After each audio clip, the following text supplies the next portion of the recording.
यह वर्ष 1945 है। द्वितीय विश्व युद्ध समाप्त हो चुका है, लेकिन दुनिया अभी भी शांति से बहुत दूर है। अब दो महाशक्तियां आमने सामने खड़ी हैं। संयुक्त राज्य अमेरिका, जो पूंजीवाद और लोकतंत्र का पक्षधर है, और सोवियत संघ, जो साम्यवाद और राज्य नियंत्रण का समर्थन करता है। कोई बम नहीं गिराए जाते, फिर भी तनाव विस्फोटक है।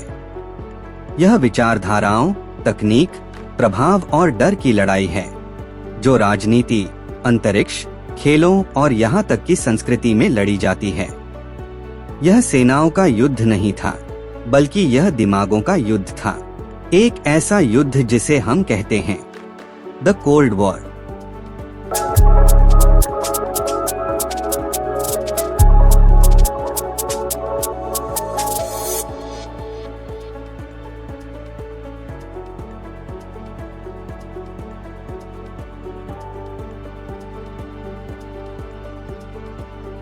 शीत युद्ध का जन्म द्वितीय विश्व युद्ध की राख से हुआ था। 1945 में जब मित्र राष्ट्रों ने नाजी जर्मनी को हराया, तो लगा कि दुनिया एकजुट हो गई है। लेकिन यह एकता ज्यादा समय तक टिक नहीं पाई। अमेरिका और उसके पश्चिमी सहयोगी पूंजीवाद, मुक्त बाजार और लोकतांत्रिक शासन में विश्वास रखते थे। वहीं सोवियत संघ, जो उस समय जोसेफ स्टालिन के नेतृत्व में था, साम्यवाद, एक दलीय शासन और सख्त सरकारी नियंत्रण का समर्थक था। युद्ध के दौरान दोनों पक्षों ने एक साथ लड़ाई लड़ी, लेकिन सिर्फ इसलिए क्योंकि उनका दुश्मन एक था। जैसे ही वह दुश्मन मिटा, पुरानी अविश्वास की दीवारें फिर से खड़ी हो गईं। सोवियत संघ को पश्चिमी घेराबंदी का डर था, जबकि पश्चिम को साम्यवाद के फैलाव का। पूर्वी यूरोप के भविष्य को लेकर तनाव और बढ़ गया। सोवियत संघ ने पूरे क्षेत्र में साम्यवादी सरकारें स्थापित कर दी, जिससे पूर्व और पश्चिम के बीच एक ऐसी दीवार खड़ी हो गई जिसे विंस्टन चर्चिल ने आयरन कर्टन कहा। इस विभाजन से एक नए प्रकार का संघर्ष शुरू हुआ, जो युद्ध के मैदान पर नहीं, बल्कि प्रचार, जासूसी, राजनीतिक चालों और परमाणु युद्ध की धमकियों के जरिए लड़ा गया। दुनिया एक खतरनाक गतिरोध में प्रवेश कर चुकी थी, और यही था शीत युद्ध की शुरुआत।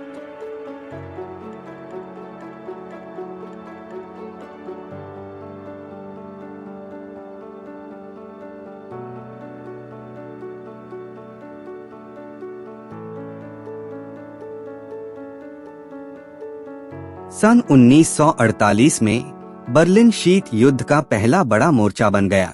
यह शहर, जो सोवियत नियंत्रित पूर्वी जर्मनी के भीतर स्थित था, 4 हिस्सों में बंटा हुआ था, और इन हिस्सों का नियंत्रण था 4 विजयी मित्र राष्ट्रों के पास: अमेरिका, ब्रिटेन, फ्रांस और सोवियत संघ। जब पश्चिमी सहयोगियों ने अपने क्षेत्रों को मिलाकर एक नई मुद्रा लागू करने का फैसला किया, तो सोवियत संघ ने इसे अपने प्रभाव के लिए खतरा माना। जून 1948 में जोसेफ स्टालिन ने एक साहसिक कदम उठाया। उन्होंने पश्चिमी बर्लिन की सड़क, रेल और नहरों के सभी रास्ते बंद कर दिए।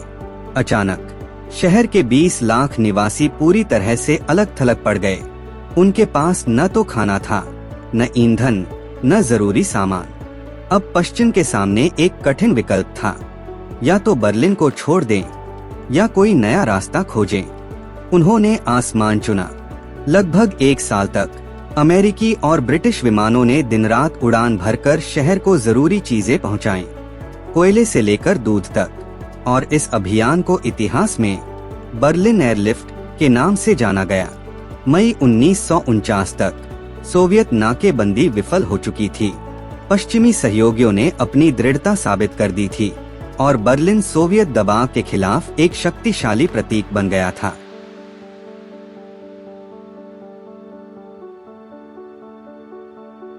कोरियाई युद्ध शीत युद्ध युग का पहला बड़ा सशस्त्र संघर्ष था। द्वितीय विश्व युद्ध के बाद कोरिया को 38वें समानांतर रेखा के अनुसार 2 हिस्सों में बांट दिया गया। उत्तर को सोवियत संघ और चीन का समर्थन मिला, जबकि दक्षिण को अमेरिका और उसके सहयोगियों का। 25 जून 1950 को सोवियत संघ द्वारा प्रशिक्षित और हथियारों से लैस उत्तर कोरियाई सेनाओं ने दक्षिण कोरिया पर अचानक हमला कर दिया। कुछ ही हफ्तों में उन्होंने सियोल पर कब्जा कर लिया और दक्षिणी क्षेत्र में गहराई तक पहुंच गए। संयुक्त राष्ट्र अमेरिका के नेतृत्व में दक्षिण कोरिया की मदद के लिए आगे आया और इंचियोन में एक साहसिक जवाबी हमला किया, जिसने युद्ध की दिशा बदल दी। इसके बाद युद्ध ने करवट ली। संयुक्त राष्ट्र की सेनाएं उत्तर की ओर बढ़ी, यहाँ तक कि वे चीन की सीमा तक पहुँच गईं। लेकिन चीन ने भारी संख्या में सैनिक भेजकर हस्तक्षेप किया और संयुक्त राष्ट्र की सेनाओं को पीछे धकेल दिया। अंततः मोर्चा फिर से 38वें समानांतर के आसपास स्थिर हो गया और संघर्ष एक क्रूर गतिरोध में बदल गया। 3 वर्षों तक सैनिकों ने बर्फीले पहाड़ों, कीचड़ भरी खाइयों और तबाह शहरों में लड़ाई लड़ी, लेकिन कोई निर्णायक जीत नहीं मिली। अंततः 27 जुलाई 1953 को युद्ध विराम समझौता हुआ। कोरिया विभाजित ही रहा, लाखों जानें चली गई और शीत युद्ध और भी ठंडा हो गया।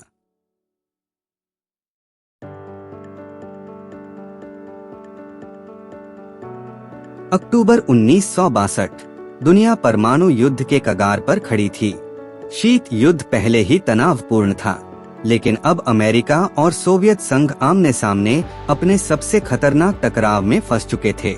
यह तब शुरू हुआ जब अमेरिकी जासूसी विमानों ने क्यूबा में सोवियत मिसाइल ठिकानों की तस्वीरें लीं, जो अमेरिका के तट से सिर्फ 90 मील की दूरी पर था। ये परमाणु मिसाइलें अमेरिकी शहरों को कुछ ही मिनटों में निशाना बना सकती थीं। राष्ट्रपति जॉन एफ कैनेडी के लिए यह खतरा अस्वीकार्य था। अमेरिका ने जवाब में क्यूबा के चारों ओर नौसैनिक घेराबंदी कर दी, ताकि और मिसाइलें वहां न पहुंच सकें। 13 दिनों तक पूरी दुनिया सांस रोककर देखती रही। युद्धपोत, बमवर्षक और परमाणु हथियार तैयार खड़े थे। एक गलत कदम पूरी दुनिया को तबाही में धकेल सकता था। पर्दे के पीछे तीव्र बातचीत चल रही थी। अंततः सोवियत नेता निकिता ख्रुश्चेव ने क्यूबा से मिसाइलें हटाने पर सहमति जताई और अमेरिका ने गुप्त रूप से तुर्की से अपने मिसाइल हटाने का वादा किया। संकट टल गया, लेकिन इसने दिखा दिया कि शीत युद्ध में मानवता कितनी नजदीक आ चुकी थी संपूर्ण विनाश के।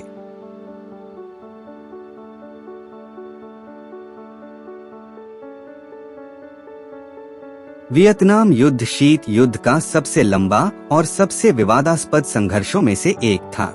इसकी शुरुआत 1955 में हुई, जब साम्यवादी उत्तर वियतनाम, जिसे सोवियत संघ और चीन का समर्थन प्राप्त था, पूरे देश को अपने शासन के तहत एकजुट करना चाहता था।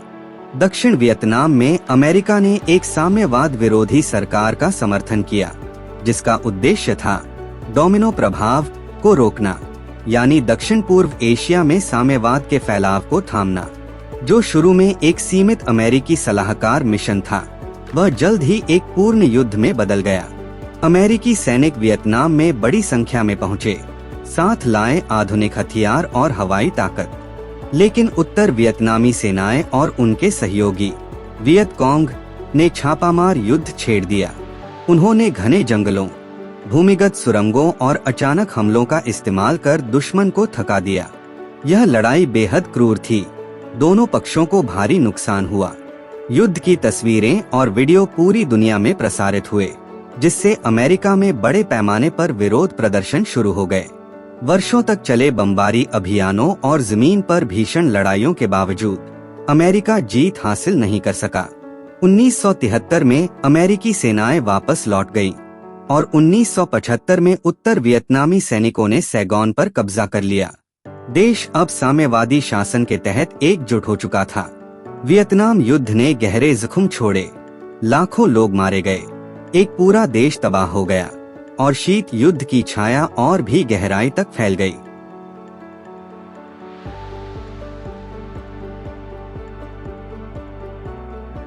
शीत युद्ध केवल धरती पर ही नहीं लड़ा गया, यह सितारों तक पहुंच गया। स्पेस रेस यानी अंतरिक्ष दौड़ अमेरिका और सोवियत संघ के बीच तकनीकी और वैचारिक प्रतिस्पर्धा का शक्तिशाली प्रतीक बन गई। 1957 में सोवियत संघ ने दुनिया को चौंका दिया जब उसने स्पुतनिक नामक पहला कृत्रिम उपग्रह लॉन्च किया। इसके कुछ ही वर्षों बाद 1961 में उन्होंने एक और ऐतिहासिक उपलब्धि हासिल की, यूरी गागरिन को अंतरिक्ष में भेजकर मानव को पहली बार ब्रह्मांड की सीमाओं से बाहर पहुंचाया। अमेरिका ने इसका जवाब अपने महत्वाकांक्षी अंतरिक्ष कार्यक्रम से दिया, जिसकी चरम उपलब्धि 1969 में देखने को मिली, जब अपोलो 11 मिशन के तहत नील आर्मस्ट्रॉन्ग और बज एल्ड्रिन चांद पर कदम रखने वाले पहले इंसान बने। दशकों तक अंतरिक्ष अन्वेषण केवल विज्ञान नहीं था, यह प्रतिष्ठा की लड़ाई थी। यह साबित करने की होड़ थी कि कौन सा तंत्र मानव उपलब्धियों को और आगे ले जा सकता है।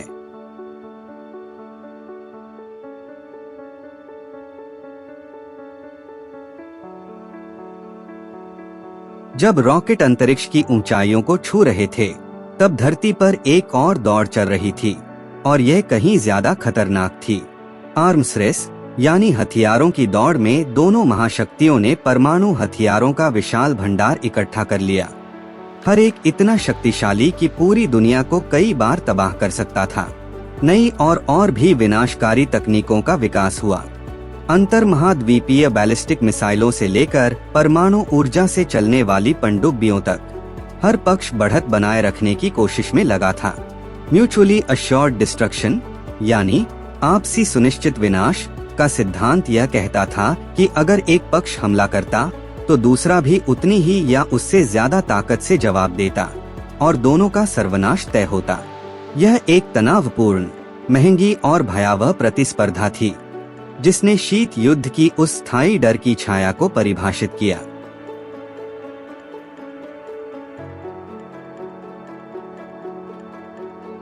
एक 1970 के दशक के अंत तक शीत युद्ध एक बार फिर गर्म होने लगा था। दिसंबर 1979 में सोवियत संघ ने अफगानिस्तान पर एक बड़ा सैन्य आक्रमण शुरू किया। सोवियतों ने दावा किया कि वे एक मित्र साम्यवादी सरकार का समर्थन करने आए हैं, लेकिन असल में उन्हें इस क्षेत्र में अपना प्रभाव खोने का डर था। अफगान विद्रोही, जिन्हें मुजाहिदीन कहा जाता है, पहाड़ों और रेगिस्तानों से छापामार युद्ध लड़ते हुए प्रतिरोध में उठ खड़े हुए। अमेरिका ने इसे अपने प्रतिद्वंद्वी को कमजोर करने का अवसर माना और पाकिस्तान, सऊदी अरब और अन्य सहयोगियों की मदद से मुजाहिदीन को गुप्त रूप से हथियार और धन मुहैया कराया। यह युद्ध लगभग एक दशक तक चला। सोवियत सैनिक एक खूनी और महंगे संघर्ष में फंस गए, जिसे वे जीत नहीं सके और जिसकी तुलना अक्सर अमेरिका के वियतनाम संघर्ष से की जाती है। 1989 तक भारी नुकसान और अंतर्राष्ट्रीय दबाव से थककर सोवियत संघ ने अपनी सेनाएं वापस बुला ली।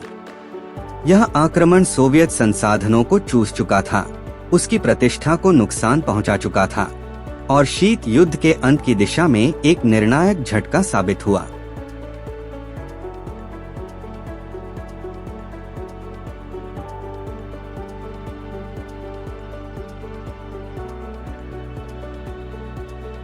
एक 1980 के दशक के अंत तक शक्तिशाली सोवियत संघ भीतर से टूटने लगा था।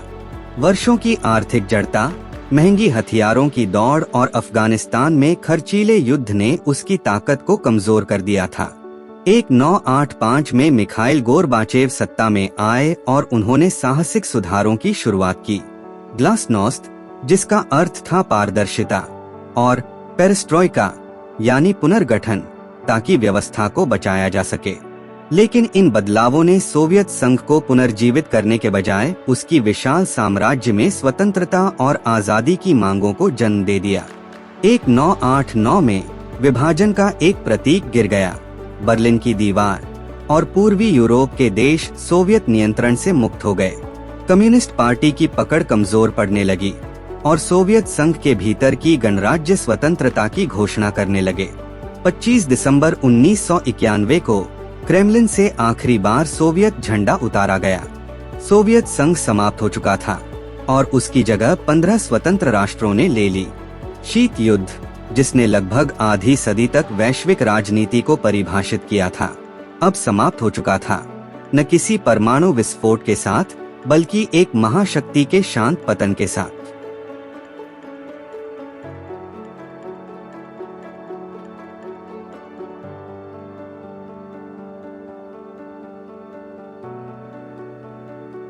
शीत युद्ध समाप्त हो गया, लेकिन इसकी छाया आज भी हमारी दुनिया पर फैली हुई है।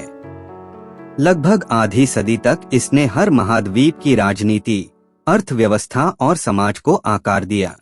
हथियारों की दौड़ ने पीछे छोड़ा विशाल परमाणु भंडार, जो आज भी मौजूद हैं, और महाशक्तियों की प्रतिद्वंदिता के खतरों की स्थायी याद दिलाते हैं।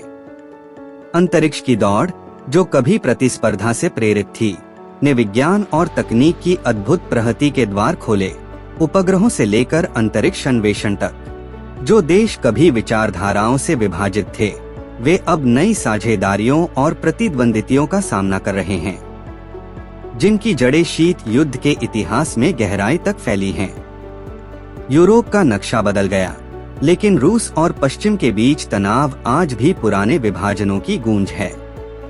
शीत युद्ध ने हमें कई सबक दिए, कूटनीति का, संयम का, और उस भयावह कीमत का जो टकराव की चरम सीमा पर चुकानी पड़ती है। इसने दिखाया कि इतिहास को बदलने के लिए हमेशा गोलियों की जरूरत नहीं होती। इसकी विरासत सिर्फ टूटी हुई दीवारों और शांति संधियों में नहीं है, बल्कि उस स्मृति में है जब पूरी दुनिया हर दिन परमाणु विनाश के किनारे पर जी रही थी और फिर किसी तरह पीछे हट गई।